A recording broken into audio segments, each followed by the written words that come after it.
On PC and mobiles, I will show you in a few moments how to join Loritta Discord server. It's the same method on both PC and mobiles. For this, we will open a browser on your PC or mobile.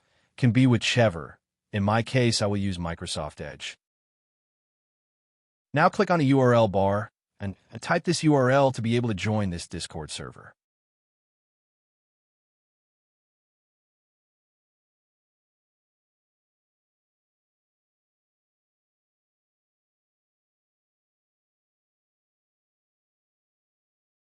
Doing this will automatically start your Discord application if you have it installed. Then click Join, and you will have access to the Discord server.